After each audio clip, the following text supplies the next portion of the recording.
Muchas gracias por venir hoy día y esperemos, digo yo también esperemos así, entretenernos un poco. No va a ser fácil lo que quiero hacer porque es de noche y está muy lejos, pero vamos a tratar de arreglarlo. ¿Qué voy a tratar de hacer en esta ocasión? Primero, todo lo que voy a hacer trata de ser una metáfora de lo que a mí como matemático me ocurre con las cosas que me rodean, cómo me llegan los problemas, cómo los miro, cómo los pienso, y a través de esa metáfora no pretendo que ustedes comprendan a cabalidad el último detalle. Yo creo que eso es más difícil, no tiene mucho sentido. Primero quiero que se entretengan, porque yo también me entretengo con esto, y ya si nos entretenemos todos ganamos buena parte del cuento, y entreteniéndonos, por lo menos que sepan que un científico, muy en particular, en el caso mío, un matemático bastante impuro, pero hay otros matemáticos más puros que yo, antes de ser un ente racional, es una persona con una gran pasión. Yo quiero que vean pasión a través de lo que yo les voy a mostrar. Bueno, aquí están, ustedes las ven, estoy rehaciendo lo que ya vieron un poquito más, los pliegues de la servilleta Elite. Hay un y dos, se dan cuenta que es como valle con valle, montaña con montaña. Ustedes la ven mejor que yo porque yo no alcanzo a ver el detalle de las cosas acá. ¿Y qué es lo que hace un matemático después? Esto ya es trabajo de codificación, porque yo se lo hice con papel. Pero si yo mando un trabajo a una revista internacional, no voy a mandarle un montón de papeles, tengo que escribirlo de modo que ellos lo comprendan. Entonces lo que yo hago es dibujar un rectángulo, que este es azul, que representa la servilleta en cuestión, y un 1 es, supongo yo, no estoy seguro, a ver, acá está, un 1 es una montaña, o sea, es equivalente a un pliegue que sale, y un 0 es equivalente, en azul, a un pliegue que entra al plano. Entonces, lo que era la servilleta se transformó en ¿qué? En 0,01, que son los bordes 1, 0. 0 significa 0 con 0. Este es un pliegue del valle que entraba entero acá. Y aquí está la montaña que entraba y el otro lado. Entonces, y después de eso, aún ese 001 lo llamo B, todo ese lado. Es como un color. Lo pinto amarillo. Y como el otro es igual 001, también es amarillo, y el 10 y el 10 es rojo y rojo, por decirlo así. Por lo tanto, mi problema es de ver si puedo tener, esa es mi baldosa elemental asociada al papel con el cual uno se suena con Elite. ¿De acuerdo? Y la pregunta es, la que dije recién, ¿puedo embaldosar el plano infinito con eso? Claro que sí. Coloco la baldosa AABB al lado que AB con B. B con B significa que son los mismos pliegues. Y así, aquí está hecho en papel y ahí está hecho formalmente. Con eso, o sea, con una baldosa de dos colores AABB, evidentemente yo puedo embaldosar un patio infinito. Es trivial, pero nadie lo había hecho con los papeles. ¿Sirve para algo? Para nada. Absolutamente para nada. Y una de las cosas más esenciales de la matemática y de la ciencia es primero hacer, no preguntar para qué sirve. Es el ejercicio de la curiosidad. Es eso lo que yo estoy tratando de mostrarles, a través de un ejemplo bastante elemental. Miren, yo vi eso y empecé a hacer cálculos. Te estoy mostrando cómo calculo. O sea, todos esos dibujos se dan cuenta que son los azules, son los pliegues, las formas de plegar, etcétera, todo lo que ocurre con eso. Y ahora nos ponemos un poquito más serios. Paso a otro cuento.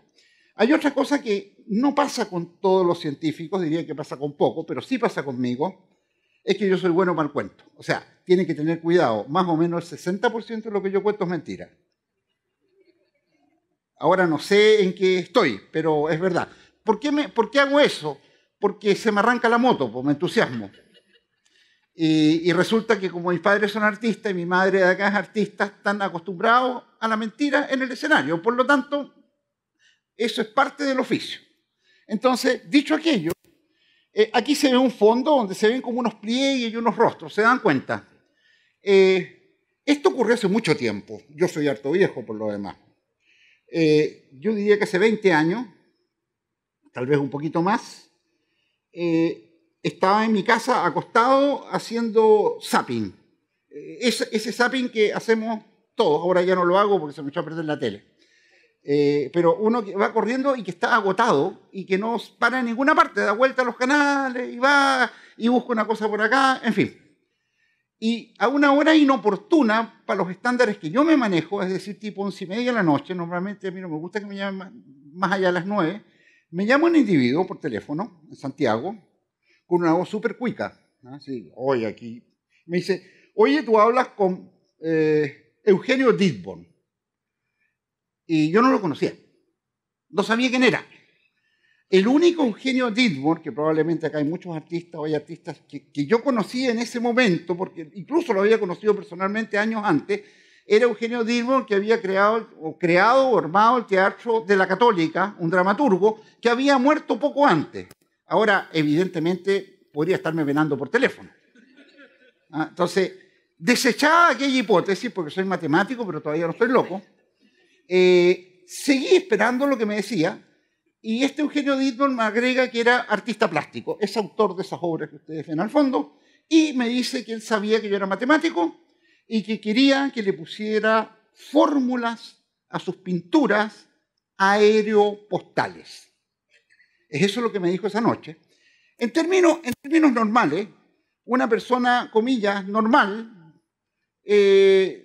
no lo va a mandar a la mierda, no. Pero decir, ya, nos vemos, te llamo, déjame el root, dame el teléfono, en fin, chao, filo. Entonces, no, porque es inocente, eso que uno coloca en una fórmula, es como que los traten mal, es como que alguien, en fin, que uno es pintor y lo manden a pintar un muro. O sea, es como un poco peyorativo. Entonces, pero no, yo soy curioso. Y le dije, ok, no hablé de qué se trataba porque era tarde, y le dije, invítame a tu taller. Y me fui a su taller un par de días después. Entonces, ¿qué ocurría? Voy a saltarme y voy a volver a esta. Perdón, voy a tomar esta. Entonces, en el taller tenía una especie de esclavos, unos jóvenes, que eran estudiantes de arte, que eran como vendedores de... ¿Han visto cuando uno va a comprar una alfombra? Que salen unos gallos, dan vueltas en las alfombras, se las muestran, y hay un jetón que no hace nada y que trata de venderle la alfombra. Bueno, él era el que no hacía nada y comentaba la alfombra, pero la alfombra eran este tipo de cosas, que son paños, puede que me equivoque en el tamaño, pero órdenes, un par de metros por un par de metros, grandes, de un género como de crea, grueso, un tocuyo así grueso, en que él había insertado objetos o pintado con técnicas diversas, por ejemplo esto, y que posteriormente estaban plegadas, estaban como en un paquete. Entonces, yo voy a volver atrás ahora para que entendamos bien. Entonces, Eugenio Dittborn es un tipo, que, bueno, después me di cuenta, es un tremendo artista plástico nacional. Tremendo. O sea, fuera de eso, no solo es un gran artista plástico, sino que él es extremadamente profundo, inteligente y con una inteligencia vasta que puede comprender cosas matemáticas, no como yo, que soy profesional, pero sí, comprende. Entonces, lo que él hacía con estas obras que se las pedían por el mundo, por exposiciones, imaginen ustedes lo que es enviar porque su obra no era un panel, o sea, puede ser varios paneles, uno que coloca al lado del otro, que se va a mover en algunas exposiciones, las enviaba por avión. ¿Saben lo que cuesta enviar cuadros de formato de 2 metros por 2 metros abiertos en un avión con las cuestiones de seguridad y todo eso? Es una fortuna. Y él, de algún modo, inventa lo siguiente, por eso se llaman aeropostales. Primero compra este género, que yo no me acuerdo cuál es, esta crea gruesa, la corta antes de intervenirla, o sea, y la manda a doblar de un cierto modo a una de estas. ¿Han visto esas planchadoras grandes que hay en las tintorerías? La predobla. Entonces lleva un montón de paneles, que evidentemente no llevan nada, van los esclavos que le llevan todo eso al taller, estos jóvenes que andaban por ahí, los discípulos, doblan, me habían dicho que él iba a venir, porque si estuviera acá me daría vergüenza, pero en fin. Entonces dobla estas cuestiones, las llevan al taller, las abre, las interviene, pinta, crea. Evidentemente, si hay pintura, se seca la pintura, la cierra. Creó especialmente estos sobres, que estos sobres son, no sé, de este tamaño, una cosa así más o menos, gruesa. Llevan el nombre de la obra, la dirección y las manda por correo al museo. Por eso se llaman las pinturas aeropostales. Es un cuento que inventó él. Entonces, además, hay una cualidad como artista plástico. El hecho, la obra no es la obra desplegada. La obra es el todo, desde la neura de Eugenio Dittborn, cuando la hace hasta que le embala y le envía con miedo a que se pierda en el avión, y van todas hasta que llegan al museo y se montan. ¿Ah? O sea, es todo un cuento que arma con esto. Y él quería fórmulas, y yo comprendí que lo que él quería, porque cada obra viaja mucho, entonces tiene una historia, tiene timbres, que fue para allá, que se devolvió, que la aduana, que todo eso tuviese un número especial de acuerdo a la historia de la obra. Todo eso me lo contaba. Y otra cosa de Eugenio Dittborn es que le gusta mucho, a mí también, esto no es pelambre, o sea, le gusta conversar, es muy conversador, muy apasionado con su obra, le gusta tomarse su vasito de vino. A mí también. Entonces, cuando fui, compró 2 cartones, porque además apretado, o sea, no había bueno. Entonces, teníamos vino blanco, no, mentira, lo estoy pelando demasiado, no era cartoné, era vino de botella, pero rasca. De verdad. Pero en el calor del entusiasmo, yo creo que la primera vez que fui nos echamos por lo menos entre los dos una botella. Los esclavos no vieron el agua, digamos, por supuesto. Y nos tomamos ahí el vinacho, y ya cuando la lengua estaba medio traposa, porque no ofreció comida, sin comer,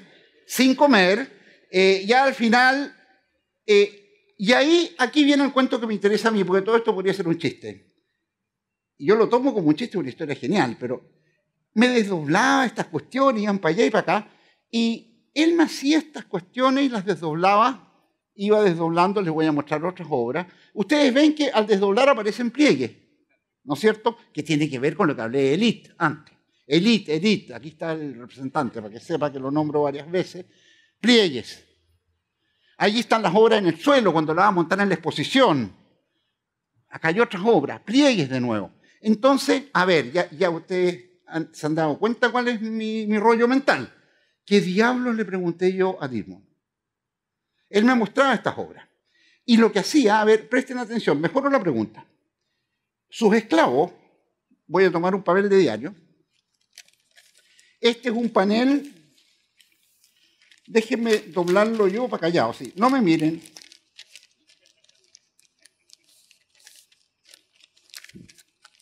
Estoy tratando de doblar bien, pero me voy a equivocar. Ya, esta es la obra de Dittborn doblada. Entonces los esclavos lo que hacían, me la exhibían y él me hablaba bla, bla, bla y me mostraba cosas que a mí usualmente no me gustaban. Después me gustaron, pero honestamente, y me la desdoblaban. Y ustedes ven cómo queda, o sea, olvídense qué diario es esto, no tiene ninguna importancia, quedaban dobleces. Y les reitero ahora lo que hacía él. Esencialmente, miren acá, primer doblez, contra mí, saliendo del plano, 1. Ahí, planchadora, ¿ok?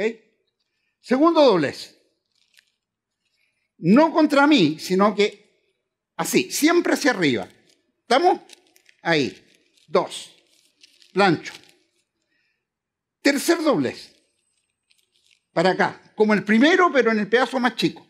Cuarto doblez, como el segundo en el pedazo más chico, y plancho. Y abro. Y este jetón hizo que los esclavos me desplegaran así un montón, no, era así porque son gruesas, de obra, y ya nos habíamos tomado casi la botella de vino. Entonces estaban todos por el suelo estas cuestiones. Entonces yo vengo, y fórmulas yo no tenía para dónde. O sea, él me hablaba de la fórmula, y yo veía integrales, coseno X, qué sé yo, no me interesa. Eso no es, eso es técnica, es cálculo, no es matemática. Entonces yo le digo, a ver, un matemático, y yo soy un matemático profesional, lo primero que ve que se dieron cuenta, a ver, veamos los números, un doblez, dos dobleces, tres dobleces, cuatro dobleces. Habían cuatro dobleces. No habían cinco, habían siempre cuatro. 1, 2, 3, 4. Cuando yo tengo cuatro dobleces, yo sé que hay, eso es automático, o sea, ¡pum! Yo sé que hay 6 maneras de hacerlo. Si me dan la posibilidad de doblar 4 veces, llamemos 2 horizontales y 2 verticales, yo sé que hay 6 maneras de hacerlo. Entonces, y él me mostraban el cuento de los esclavos, siempre me desdoblaban y yo me percibía que en el 90 y tantos % de las veces que me abrió sus paneles, era siempre una sola manera. ¿Cuál es la pregunta que quería hacer yo? Habían 6 maneras y él me las abría, él no es matemático. Los esclavos son solo esclavos. Y estaba yo. ¿Cuál es la pregunta? Obvia. Y yo le dije, estaba medio curado, yo le dije, oye, weón, ¿por qué dobláis de esa manera? Textual. Entonces Dibbon, que es bien grave, me dijo, no me dijo nada.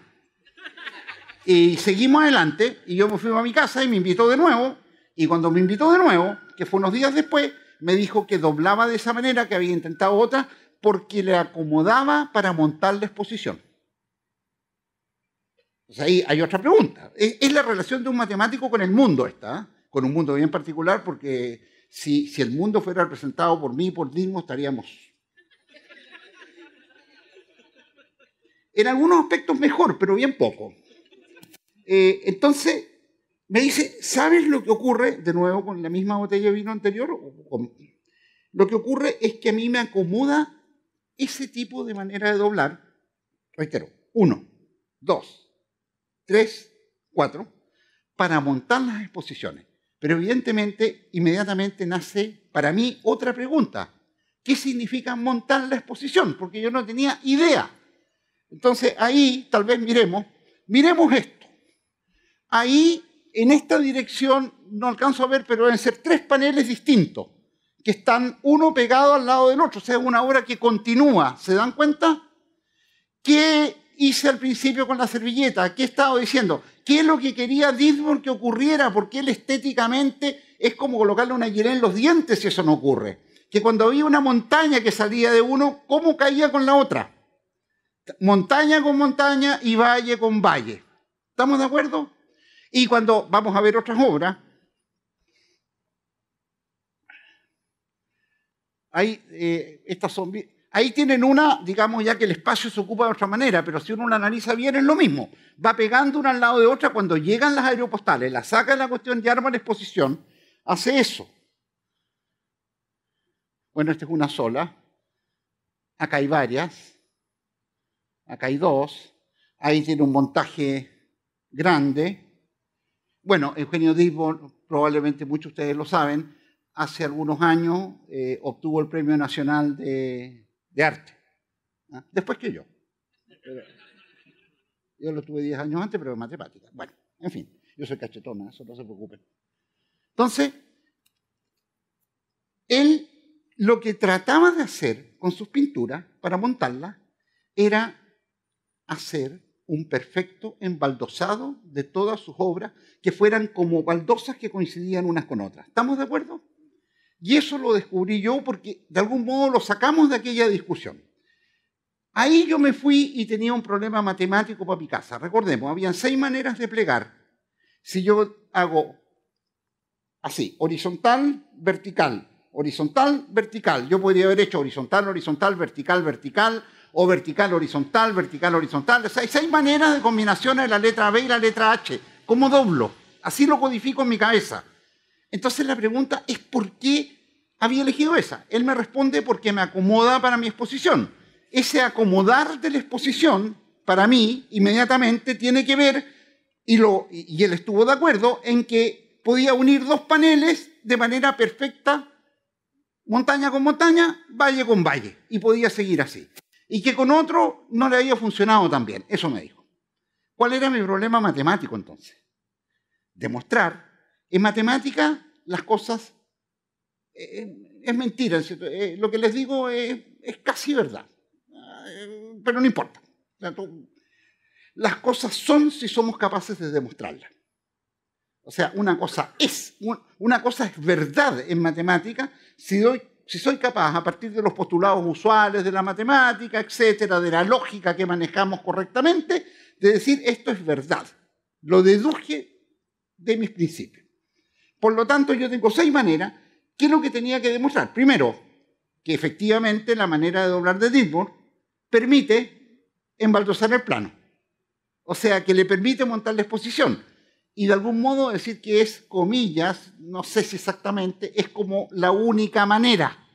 Entonces, yo me fui con ese problema. Evidentemente, a Dilbert le mentí porque le dije que iba a buscarle fórmulas, pero no me interesaron las fórmulas, nunca le hice nada de fórmula. Y de nuevo, ahí tienen las codificaciones. Entonces, voy a tratar de rehacer ese pliegue con ustedes. Ustedes ven, primero, para que vean cosas súper simples. Cuando aparece la línea roja, recuerden que estamos siempre doblando hacia arriba, así o asá. Eso es para colocar un orden. Una de las cosas para hacer matemática es que ser súper ordenado. Cosa que yo en mi vida diaria no lo soy, pero en matemáticas sí. O sea, muy ordenado, porque uno se desordena y queda a la escoba, todo se va al diablo. Hay que ser sistemático, preciso, ordenado. No es difícil, solo ordenado. Entonces, ustedes ven acá este pliegue rojo. Rojo es un valle, o sea, entra al plano. ¿De acuerdo? Entonces supongamos que este papel, ya lo compramos así, pues venía en un diario, pero supongamos que el papel es completamente visible. No tengo hoja. A ver, sí tengo, vamos a hacerlo con una hojita. A ver, hojitas, reparte tú. Así, al azar. Después me las devuelven todas. Que es la organización que Puerto Idea tiene que seguir el otro año, entonces hay que guardar las hojitas. Entonces, vamos a tratar, este no sé exactamente cuál es. Entonces, vamos a tratar de... Supongamos que es un cuadrado, pero tómenlo de este modo. O sea, el lado más largo en esta dirección, para hacerlo juntos. Lo primero que hago es, ustedes ven que hay una línea roja que cruza. Cuando hay un pliegue entero, que es un valle o una montaña, es un primer pliegue. Si yo hiciera uno después del otro, me va a quedar montaña y valle. O sea, el primero es el que corta toda la superficie. Lo doblo ahí. Queda claro. Lo abro y estoy, con respecto al mono, la escala es distinta, pero me queda ese. Y si tengo un plumón acá,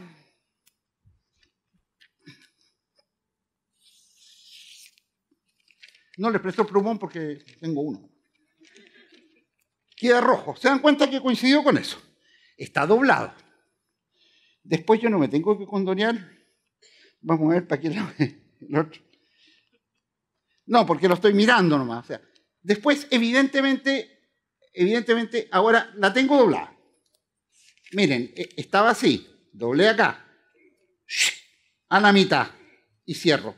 Como quien hace una carta. Ahí.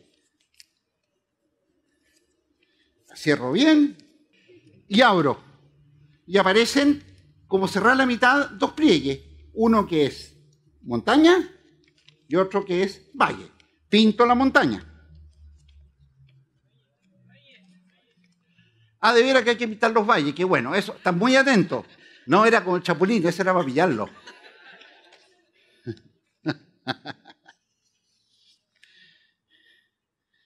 Ahí está. No, el otro no lo pinto, porque si pinto las otras... O sea, ¿qué tengo que hacer? Una cosa dicotómica. O sea, tengo un color para lo que es valle y el otro color para lo que es montaña. En el otro color no coloco nada. Entonces voy a volver a cerrar. Cerré de nuevo, ¿de acuerdo? Voy a partir de nuevo para que veamos lo que estamos haciendo bien. No había nada. Primer pliegue. Ahí. Segundo pliegue. Acá. Sigo con el papel. Después uno coloca también un 0 acá para saber, para tener una orientación. Pero, y ahora, acá. ¿No es cierto? Yo creo que es el que está ahí. Estoy adivinando. Vamos a ver si me funciona. Pliego y ¿qué hago después? Abro y pinto. Ya, entonces ustedes me dicen que son los que estamos pintando, son los valles. Vamos a poner lentes. ¿Dónde están mis lentes? Los tengo en la cabeza, no sé, es que no veo nada yo ya. No tengo lentes.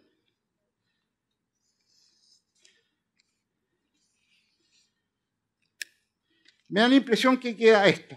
Yo tenía lentes y desaparecieron. Ya. Pero estos son de la calle nomás, si se pierden no es grave. Entonces me quedé con este diseño. Pero me falta un pliegue. ¿Queda claro? Entonces hago de nuevo todo. Parto de nuevo para no equivocarme. Este. Y ahora, el último. Y ahora va a salir la paloma. Va a salir un conejo. Entre paréntesis, ustedes no se pueden imaginar la cantidad de horas, cuando esto no existía, cuando estaba pensándolo en mi cabeza, cómo llené de papel en mi casa. Esto fue hace muchos años. Estoy pintando ahora lo que normalmente es pliegue. Que sale.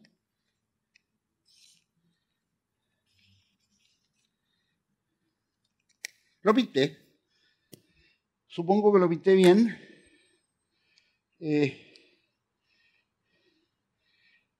Y queda esto. ¡Bravo! Ya, lo regalo a este. Ya. A ver, bueno, ustedes pueden hacer otro. Voy a hacer uno más para que vean, por ejemplo, voy a tomar uno en que voy a hacer, que no es ese. Aquí había horizontal, vertical, era HB, HB. Ahora voy a hacer horizontal, o sea, el mismo de recién, pero en vez de ir así, ahora voy a ir, son 4. Me quedo choco el papel, bueno. Voy a hacer este de nuevo. Horizontal. Entonces me quedan 2 y no tengo otra alternativa que hacer los 2 para este lado. Los mismos. No importa, voy un poquito más rápido, pero son 2 horizontales y 2 verticales. Y después abro y lo podría pintar y hacer una pirecuenta y bla, bla, bla. Pero me queda otro diseño. En particular, en este, me van a quedar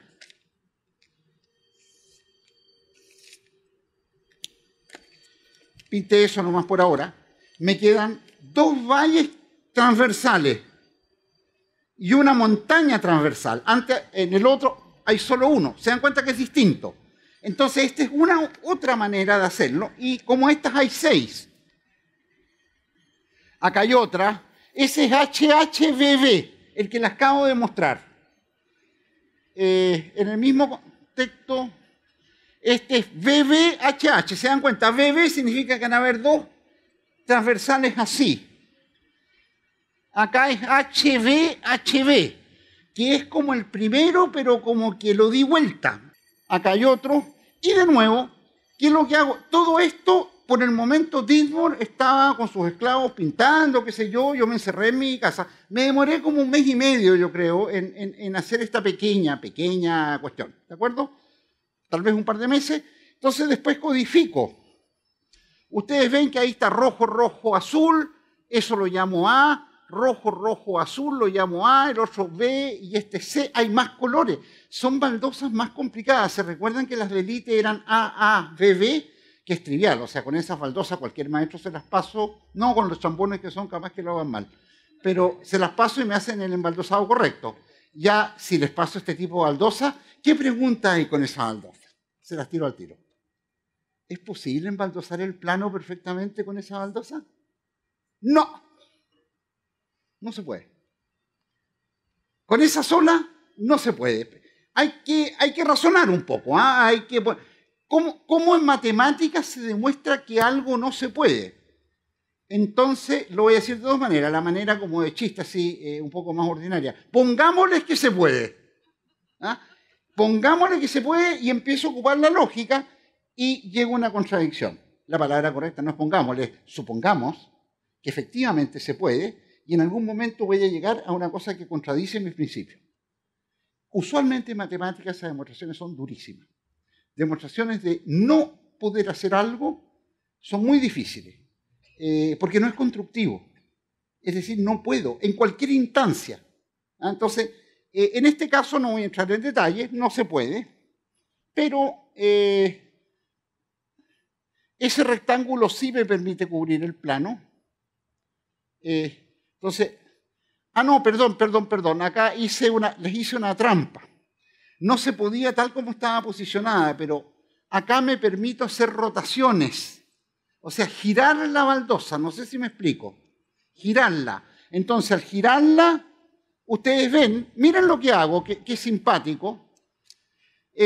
Resulta que esta es una baldosa del pliegue original que le mostré, una. Entonces, ustedes ven que aquí coincide la C con la C. Está perfecto ahí. Aquí tengo A, yo no alcanzo a ver bien el grano del cuento, pero me da la impresión que era una A. Aquí me queda A y C, ¿no es cierto? ¿Y qué es lo que queda arriba al colocar las cuatro? A y C. Por lo tanto, es como si este gran color de la baldosa es igual al de arriba. O sea, con la baldosa elemental logré fabricar una baldosa de 4, de 2 por 2, que es como la primera de Elite, AABB con otros colores. ¿Qué puedo hacer ahora trivialmente? Hacer de esas de 4 y embaldosar el plano. Yo creo que todavía un maestro lo puede hacer. ¿Estamos de acuerdo? Por lo tanto, lo puedo hacer. Entonces, es el tipo de técnica que uno va usando. Esto lo voy a explicar después, pero voy a pasar a explicar algo. Lo que le demuestro después, yo llego con esto donde hice todos estos cálculos. Es bastante más largo. Hago todos los cálculos y llego donde Eugenio Dilbon, más feliz que un perro con pulga, como dicen, porque estaba contento cuando a mí me resulta algo. O sea, es bonito porque él llegó vía la experiencia a un modo de doblar y yo llego vía la lógica, vía la matemática. Y le digo, Eugenio, tu plegatura, tu manera de plegar es una de la única clase que permite embaldosar el plano, que es lo que tú necesitas. Entonces, en ese contexto, le digo yo, es la plegatura es la palabra que usted me recuerdo, canónica. Canónica en matemáticas significa lo típico, ¿no? La típica, o sea, es la firma. Y Eugenio, que es un gran poeta y maneja muy bien el lenguaje, mucho mejor que yo, me mira y me dice, Eric, no es la plegatura canónica. ¿Y qué es lo que es? Le digo yo, la canónica plegatura. Y eso cambia todo. Él se refiere al día de hoy a la canónica plegatura, ¿no? Entonces, quedó como eso. Posteriormente, ¿qué hace un matemático? Después de eso, Eugenio quedó feliz, en fin, etc. Lo primero que yo hice fue preparar un artículo para el Congreso Mundial de Matemáticas y Diseño, o Matemáticas y Arte, algo por el estilo, que era en Europa, en España. Y preparo para el Congreso. Entonces voy donde Eugenio y le digo, oye, hicimos esto, hagámoslo juntos, o sea, presentemos el paper. Porque nosotros los matemáticos, cuando uno encuentra algo en la comunidad científica, es conocimiento para el mundo, no es para uno. Entonces uno lo muestra y los demás juzgan la calidad de lo que uno hace. Tal como un artista plástico presenta su obra en un museo. Yo le envío a un congreso, le envío a una revista, en fin. Entonces Eugenio le digo, yo necesito además que me permitas, ¿cómo se dice?, copiar un par de tu diario postales para explicar esto. ¿Y cuánto nos van a pagar? Me dice. ¿Cómo te has ubicado? No pagan nada, ¿por qué? Si los matemáticos nunca han sido ricos. Sí, hay dos que son millonarios, pero en general no es así. Entonces ahí perdió interés por el cuento. Me dijo, no, ¿sabes qué más? Esa cuestión es teórica, hazla tú nomás. Y la hice. No sé si está acá, voy a seguir un poco más adelante porque esa historia, sí, ahí está. Fui a España, era en, ¿cómo se llama esa ciudad? No me acuerdo el nombre, que es un balneario famoso en España. San Sebastián. Se mete a esos congresos salvajes. Y llego a San Sebastián y con tan mala suerte que por el viaje en avión, el aire acondicionado, qué sé yo, me agarré una gripe bárbara. Entonces llegué a la presentación. Además, mi inglés es ahí nomás. O sea, no soy precisamente un Shakespeare para el cuento. O sea, mi segunda lengua es el francés. Entonces llegué con fiebre a exponer. Expuse de una manera y con un inglés pero macarrónico, o sea, vergonzoso. Ahí dije, no, si vengo a Antofagasta, no. No, eso no es verdad. No es verdad. Estudié en el colegio San Luis, ahí le tiré paro al colegio. No, eso no es verdad. Pero me sentía pésimo, tenía como 38 y tanto de fiebre, exponiendo en un público, había 300 personas. Expuse, pero como las pelotas en buen chileno. Me sentí mal y mandé todo a la mierda, me fui a acostar, tuve 3 días en cama. Y el último día el congreso estaba bien, pero ya estaba tan tostado que tomé un tour y me fui, porque queda cerca, me fui al Guggenheim a conocerlo, que no conocía, de Bilbao, que es una arquitectura maravillosa. Y vuelvo en la noche y en la puerta, en la noche, o sea, tipo 6 de la tarde, y me estaba esperando una comitiva de viejos del congreso, los organizadores, y yo me sentí súper culpable, porque pensé que era, oye, sinvergüenza, yo pensé que me había venido a ver porque estaba enfermo. Porque todo el mundo supo que yo estaba enfermo y yo andaba en el museo. No, me gané el primer premio con este trabajo. Ahora, me gané el primer premio e incluso me emocioné. O sea, de verdad, porque no es trivial. El primer premio, ahí están los matemáticos. Esa cuestión todavía no la puedo vender. O sea, si ustedes van a San Sebastián, que es una playa típica, la Belle Époque, etc., hay una reja que separa la playa de la avenida, que es esa reja. Entonces, el premio al Best Paper Award era un pedacito de reja. Y yo llegué acá y llamé a Dilma y le digo, mira lo que te perdiste, pero ni me infló, o sea, evidentemente. Entonces, esa historia termina ahí, en parte, porque ahora viene otro problema. ¿Qué hace usualmente un matemático? A ver, usted, supongo que alguna vez, hay muchos acá que fuman o que fumaron, yo fumé mucho, yo no fumo nunca más, pero fumaba Camel. ¿Se acuerdan los cigarrillos Camel? ¿Lo tienen en la cabeza? El Camel en la cajetilla tenía, me parece que era un dromedario. Entonces, ¿qué es lo que es para un matemático un Camel a la N? Yo lo dibujaba, es un dromedario con N. Los matemáticos tratamos, este es un chiste fome, pero revela lo que hacen los matemáticos. Tratamos de generalizar. ¿Cuántos pliegues habían en el caso anterior? 4. 2 para acá y 2 para allá. O sea, 2 verticales y 2 horizontales. La pregunta es, ¿y qué pasa si hago 3 verticales y 3 horizontales? ¿Y qué pasa si hago 4 verticales y 4 horizontales? Siempre equilibrado, o sea, tantos de un tipo, tantos del otro. Evidentemente hay una cosa física. Si ustedes quieren hacer infinitos pliegues horizontales y verticales, físicamente es imposible. Ustedes pueden demostrar con un ligero cálculo elemental que después de un pliegue n, no sé, 50, no me recuerdo, es como recorrer la distancia de la Tierra a la Luna, con el espesor de los dobleces. Es imposible. No se puede doblar, ¿de acuerdo? Pero teóricamente sí. Entonces mi pregunta fue, ¿cuáles son las maneras de plegar n veces un papel en un sentido y n en otra, que son combinaciones de 2n sobre n, o sea, un montón, que me permiten embaldosar el plano, ¿de acuerdo? Y demostré un bello teorema, una bella verdad matemática, que dice que cualquier modo de hacer esos dobleces, verticales y horizontales, tal como lo he hecho, de manera que nunca al comienzo haga 2 horizontales a la primera o 2 verticales, me permite embaldosar perfectamente el plano. ¿Me explico? Si yo tomo con papel mejor, acá. Si tomo la hoja, vamos a hacer n, no lo voy a hacer acá porque no puedo, y hago inmediatamente, acá hice uno vertical. ¿Se dan cuenta? Hago uno vertical. Inmediatamente hago otro vertical. ¿De acuerdo? Después van a venir un montón más porque dije n igual a 10, qué sé yo.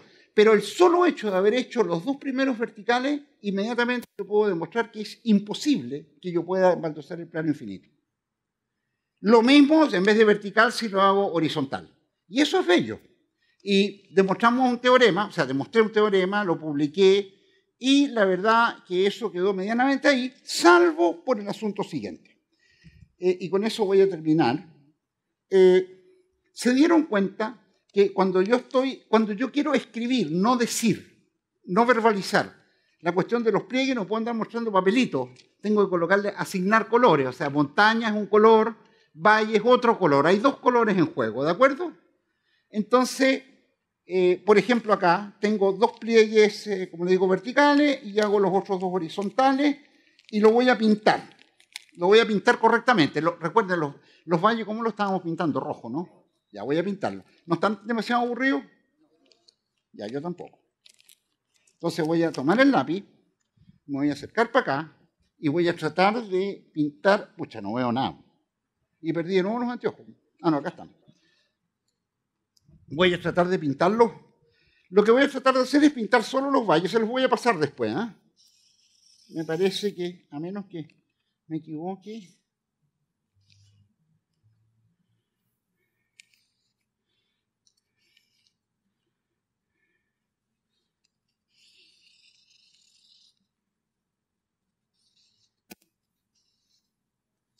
Y ahí está. Está bien. Yo sé que está bien. O sea, conozco el cuento. Entonces, lo que hice fue dos pliegues por un lado.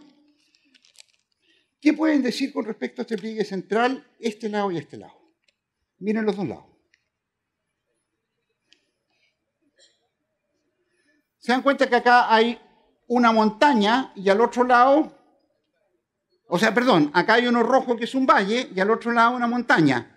Acá hay una montaña y acá hay un valle. O sea, con respecto a este eje, ¿qué puedo constatar? Hay una suerte de, llamémosla, simetría o simetría contraria. Cada vez que hay un rojo, en su simétrico aparece un blanco. Y viceversa. Y al medio, un pliegue total. ¿Estamos de acuerdo?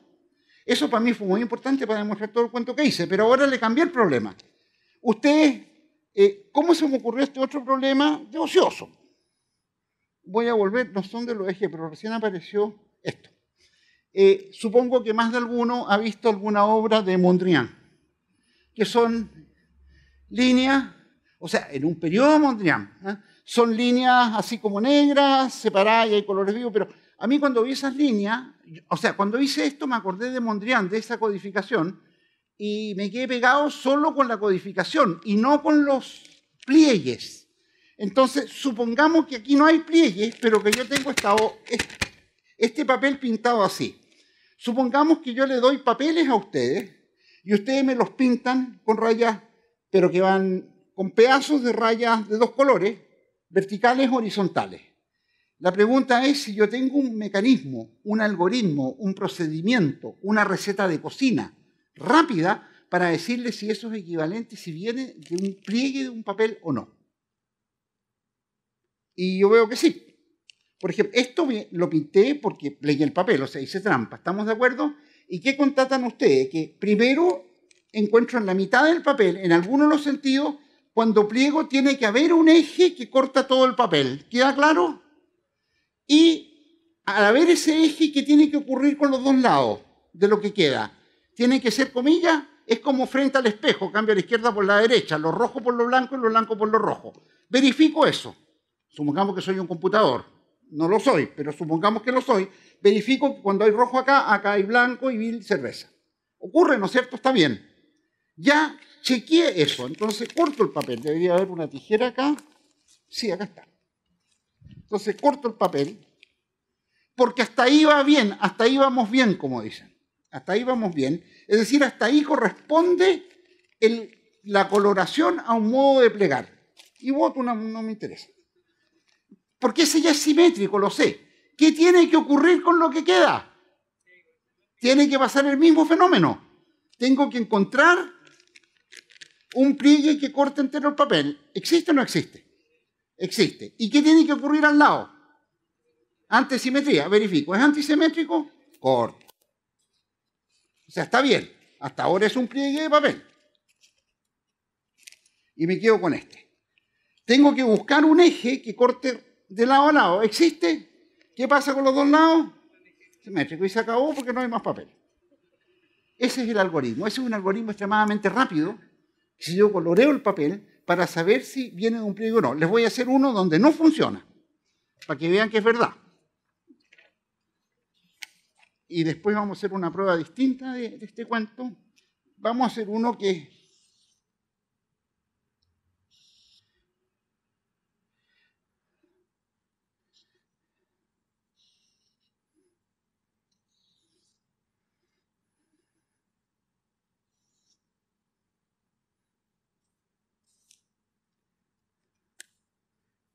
Supongamos si lo tiro así, estoy inventando.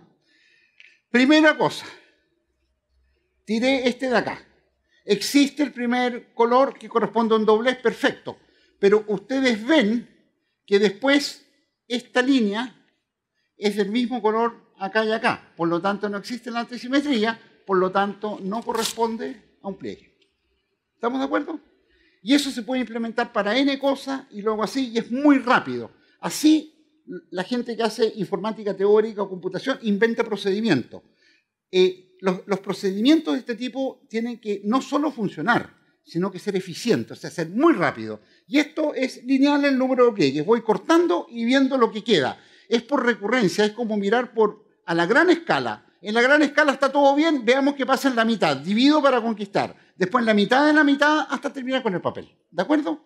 Y el último coso que les quiero hacer, que tiene que ver con algo que se me ocurrió hace un par de días, pero que es clásico, o sea, no lo inventé yo, se me ocurrió para hacerlo acá.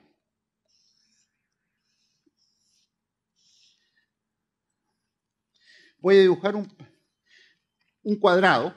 Se supone que esto es un cuadrado. Ya, olvídense de los pliegues por ahora, o sea, cambio la situación. Tienen un cuadrado. Entonces yo les digo, los elementos que tenemos son el cuadrado y una tijera. Entonces, me autorizo a hacer un único corte en recta, una recta, así, pum. O sea, ¿qué significa un corte en recta? Que si tomo este papel, no puedo empezar a zigzaguear, tiene que ser un corte, por ejemplo, derecho de uno al otro lado, o podría ser así. ¿De acuerdo? Un solo corte para sacar el cuadrado. Cuadrado.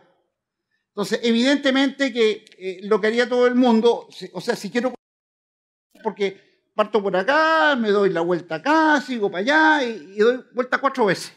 No, pues no me sirve. Y si hago un solo corte acá, ¿qué va a pasar? Corto solo un eje. A ver, no quiero que me respondan los que tienen conocimientos de matemática, pero ¿cómo ocupen todo lo que yo he hablado acá de plegar? Si quiero hacer un solo corte, ¿qué tengo? Es un cuadrado. Esto está mal porque no es un cuadrado, porque dibujé mal, pero ¿qué es lo que tendría que hacer? Plegar. Tomo la mitad del cuadrado, la mitad acá, y trato, y al colocar el papel doblado a la mitad, van a coincidir el lado de acá. Este lado va a coincidir con este, por lo tanto me evito un corte. ¿Estamos de acuerdo? Ahora, insisto, esto es aproximado porque el cuadrado que dibujé es medio maluenda. ¿Qué hago después? A ver, lo voy a dibujar por el otro lado también para que se den cuenta, o sea, para que quede nítido esto.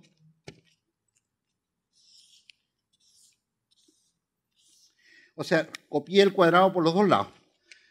Doble ahí. Tengo estos dos, los tengo en uno. Quiero meter el otro en uno también. ¿Qué es lo que hago? Doblamos. Voy contra la luz porque, les insisto, porque no está muy bueno. Pero ¿estoy listo o no? No, porque ahí ¿qué pasaría? O sea, disminuí de 4 a 1, 2. ¿Qué hago?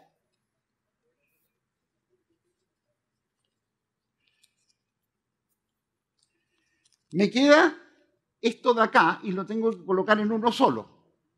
Se los paso. Traten de ver qué es lo que podrían hacer. Échenle, o sea, ¿qué harían? Yo voy a copiarlo acá. Vamos. No es magia. Yo voy a rehacerlo acá mismo, en otro papel. Y con eso vamos a... Estoy mirando así contra la luz para poder... lo voy a copiar. ¿Dónde está el verde? Acá está.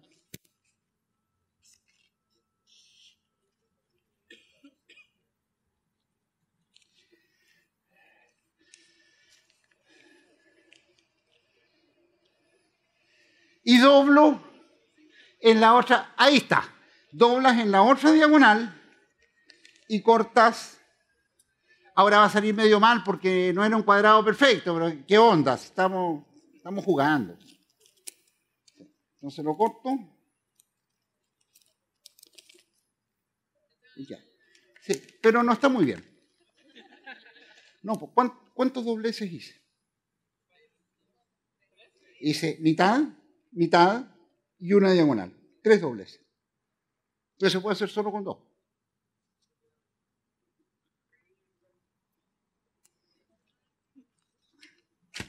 Último.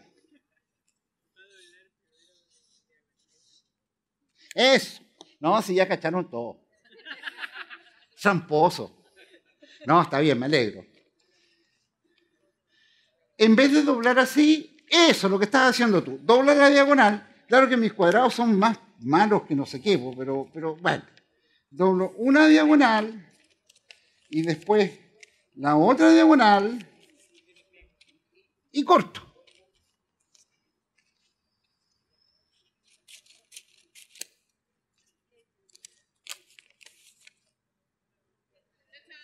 ¡Tatán!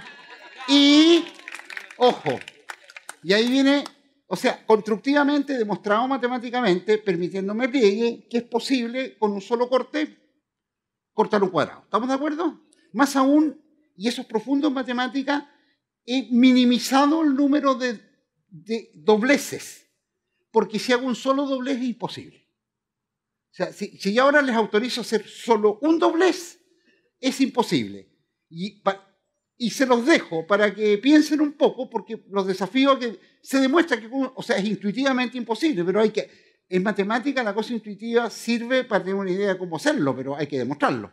Es fácil, pero con un solo corte no se puede. Hay que argumentar lógicamente, ¿ok? Y les dejo de, comillas, de ocio y de tarea, es más delicado. Si ustedes toman un papel cualquiera y dibujan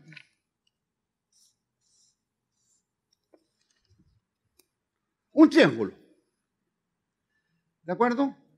Quiero que en un número mínimo de cortes, con un número mínimo de dobleces, hagan un solo corte. No lo quiero ahora porque es más duro esto. Les digo cómo, pero hay que ver en qué orden se hace. Para eso, esencialmente, la técnica es la misma. Hay que tratar de que los lados del triángulo coincidan. Por lo tanto, lo que hay que hacer esencialmente, yo tomo este ángulo y tomo la bisectriz. Al tomar la bisectriz y doblar con respecto a la bisectriz, me va a coincidir uno con el otro. Y después tomo la bisectriz del otro, coincide el otro, y la bisectriz del otro, coinciden todos, y ahí me va a aparecer un corte. Pero es más largo, porque hay que tener cuidado para qué lado doblo. ¿Ok? Todo esto, ¿por qué lo hago? Porque entre plegamientos y no plegamientos, bueno, todo el mundo fue torturado, como lo fui yo, con la geometría euclidiana en el colegio. No sé si en el colegio todavía torturan a la gente con eso. Sería interesante que lo hicieran, pero bueno.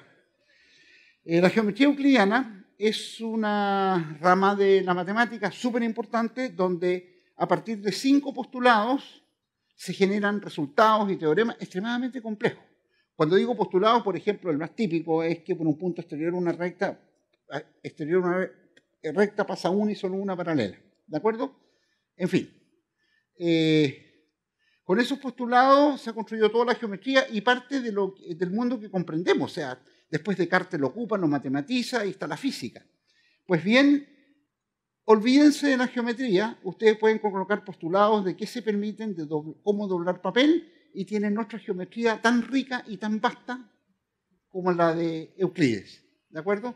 Tanto es así que si ustedes van y googlean, por ejemplo, qué pasa en universidades de todo el mundo, por ejemplo, en el MIT contrataron hace como 7 u 8 años a un joven genial que solo se dedica a doblar papeles y a hacer teoremas con dobleces que no son un pelo de trivial, es profesor titular, se dedica a eso. Y la historia es genial, no me acuerdo el nombre, pero él, desde chico, su papá es vendedor viajero, en el sentido que andaba con un carromato, o sea, con una van por Estados Unidos vendiendo cosas, que no me acuerdo qué, y andaba con el hijo. Y entre los dos doblaban papeles. Entonces, el hijo es un genio para doblar estas cosas. O sea, todo lo que estoy haciendo yo es una porquería en relación a lo que se puede hacer con dobleces. ¿De acuerdo? Entonces, contrataron al hijo y él dijo, a mí no me contratan, pero tienen que contratar a mi papá. Eso es hijo, ¿eh? Se dan cuenta. En el caso mío no es así, pero se fue a trabajar a Estados Unidos y no me llevó. Entonces, el papá es el que le realiza físicamente los plegamientos que son extremadamente complejos. Y ustedes dirán, eso sigue siendo una ociosidad infinita. Sí, pero la humanidad ha progresado gracias al ocio, a la creatividad, a inventar cosas que no sirven para nada. Y eso es lo que quiero que sientan. Cuando la gente nos dice, no, hay que hacer tecnología y qué sé yo, yo les digo, oye, primero invéntame algo, crea. Está bien, pero no necesariamente hay que entrar en ese camino.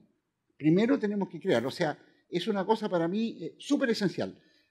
Otra aplicación de los pliegues que es re importante, cada uno de nosotros está codificado en un ADN. El ADN, de algún modo, es una hélice, o sea, donde está, es lineal, de algún modo, o sea, es como una línea, es como en una dimensión de letra. Adenina, guanina, tinina, citosina, pares de letra. Cuando se produce una proteína por la lectura del ADN, ¿qué es lo que ocurre? Que aparece un compuesto químico y el compuesto químico no es otra cosa que una figura tridimensional. ¿Qué hacemos con los pliegues? El pliegue es una dimensión y al doblar cambiamos la dimensión. Entonces, en una codificación que son, por ejemplo, para el cuadrado, que yo digo, pliega las dos diagonales, estoy haciendo una figura que me permite un solo corte. Es como las proteínas que a partir de una lectura en una línea me generan una figura tridimensional que hasta el día de hoy comprendemos muy mal. Saber comprender las formas tridimensionales asociadas a aquello es un enorme desafío en salud, en un montón de cosas. Entonces todo esto, si bien es cierto, es en un afán sumamente teórico, tiene aplicaciones insospechadas. Y finalmente, es lo que este tipo de cosas es el que a mí me motivó, bueno, ahí terminó, ya están los otros. Yo comencé a hacer matemática cuando vivía acá en esta ciudad. O sea, yo vivía en Conder con Riquelme, supongo que todos aquí conocen eso. El barrio era malo en esa época, ahora está peor. Pero ya era malo, ahí donde mueren los valientes, todo ese lado. Y la primera aproximación inútil de mi vida, chico, yo tenía como 11 años, fue que en la torre donde estaba una cuadra más abajo, estaba el club de ajedrez, que yo creo que ya no existe, y estaba frente a la iglesia anglicana, que no sé siquiera si existe. Estaba casi en la torre con Bolívar, ¿no? O sea, de aquí para arriba. Entonces yo cuando era cabro chico pasaba y veía que movían piezas, jugadores más grandes que yo. Y eso es abstracto. Entonces es un lenguaje matemático que fue el primero que aprendí en mi vida. Antes del colegio, la matemática me entró por el ajedrez. Y jugué ajedrez durante varios años en esta ciudad y me fue muy bien hasta que me aburrí. Pero es la abstracción y las ganas de hacer algo bien sin pensar en que para qué sirve. La pregunta ¿para qué sirve? Cuando un estudiante me dice, oiga, profesor, ¿y esto para qué sirve? Ahí la cosa se terminó. O sea, entonces, es por el afán de crear. Yo creo que, y muy en particular en nuestro país, termino con una cosa muy especial. Yo no sé si he hecho cosas útiles, pero sí ocurre lo siguiente. ¿Se recuerdan cuando, terminando con lo que ocurrió hace poco en el norte con los aluviones, se recuerdan, no sé, fue hace como 15 años, fue el aluvión grande en Antofagasta, ¿no? Más o menos. Bien, claro. Bueno, Antofagasta en el mundo, yo diría que esencialmente es conocido evidentemente por la minería, o sea, en un cierto mundo, o sea, porque hay minas de cobre y qué sé yo. Sin embargo, cuando fue el aluvión en aquella ocasión, yo recibí del orden de 80 correos electrónicos, lo cual no es menor, de colegas de todo el mundo, matemáticos y científicos, preguntando cómo estaba mi familia. Por lo tanto, si bien es cierto, yo he hecho cosas inútiles, he contribuido a que esta ciudad exista en el planeta. Hay 80 personas importantes que saben que existe esta ciudad, no porque hay piedras con cobre, porque hay un gallo que es matemático y cuya familia vive en esta ciudad. Tal como Rivera Letelier ha inventado esta región y la gente que lo lee en Francia, en otra lengua, en otras partes, sabe de nosotros porque existe Rivera. Y yo creo que eso es esencial. Muchas gracias.